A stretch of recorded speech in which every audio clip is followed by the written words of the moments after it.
Everybody says that you're a bizarre bunch of guys, but I think you look like you're all-American and typical. We love apple pie. The boy or girl next door. Why would guys like you? I know you've been asked this before, but why would guys like you have problems with these religious groups? You look like God-fearing people. So. It's the other way around. Religious groups have problems with us.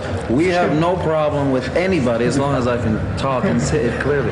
We've got no problems with anybody. If religious groups want to come, fundamentalists want to come to see the shows, fine with us. The problem is them. They have a problem with us. Our fans have no problem. Everybody's happy.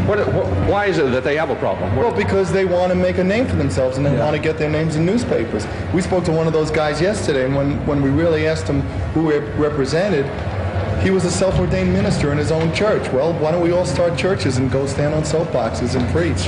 And make money tax-free. That's right. Yes, that's right. Be sure to send your dollars to P.O. Box. I'm gonna fight Kiss and send them to hell. Bats Box 4 and send it to my name, Preacher Bob, B.O.B. You've heard that before.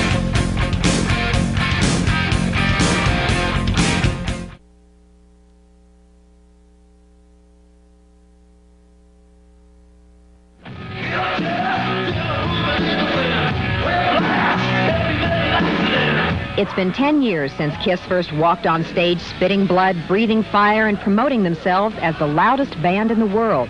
With a new album to sell, Kiss has been on the road again, but their 100-city tour has met with controversy reminiscent of the 60s. Well, it might be the devil, or it might be the Lord, but you gotta have to serve somebody.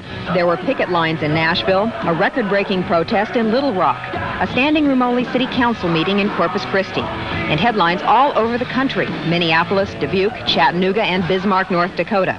The protesters are mainly religious groups who have been trying unsuccessfully to get Kiss concerts stopped because, they say, Kiss promotes the worship of Satan. This is one of the ways that the enemy is coming in to try to engulf the minds of these teenagers and win them over.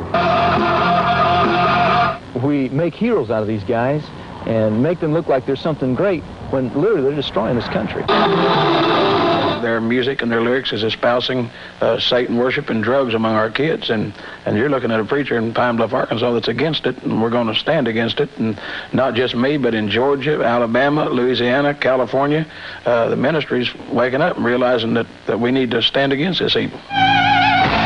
I don't think we'd like those people to like us. They're strange. I mean, they really are weird, you know, but we don't get involved in that. We're a rock and roll band, and we're certainly not going to make a career of explaining what we do to anybody. What they do, according to many Christian leaders, is use their evil-looking makeup along with lyrics such as "I was raised by the demons" and "I'm king of the nighttime world" to influence their fans to idolize the underworld. I think they're trying to fill their auditoriums and fill their pocketbooks, what I think. And I think they're putting our kids on the block to do it. There are people who really believe in what these guys have to say. That's the scary part. And if we come and actually start playing the game, we're going to lend more importance to these guys than they actually deserve. They are really small-time bozos who are warped, who are going to try to do the same thing that's been done to Elvis, which is burn his records, and to the Beatles. We figure we're in very, very good company. Kiss knows they can use the controversy. Their concerts have only been selling at 50 to 75% capacity, and their latest album, Creatures of the Night, is the poorest-selling album of their career.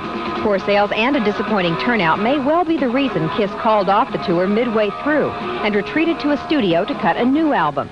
Meanwhile, the controversy is also meaty material for a Christian ministry whose mainline membership is dwindling. Both sides claim that they'd like to meet and smooth things out. Well, if I met the members of Kiss, I'd like to do that. I mean, I would, of course, I would tell them that the only hope they have in their life is Jesus Christ, and that they have to be born again. I'll go listen to their sermons. They seem a little afraid to come see us. Have you invited them? Why? You invite them? Sure, come to the show. Have a good time. The kids, for the most part, are ignoring all the commotion and have been going to the Kiss concerts for the same reason they go to any concert, to hear very loud rock and roll. They're not out here for any Satan worship. It's just rock and roll. That's all it is. They don't have me worshiping the devil, so I don't worry what they do. Dixie Watley for Entertainment Tonight.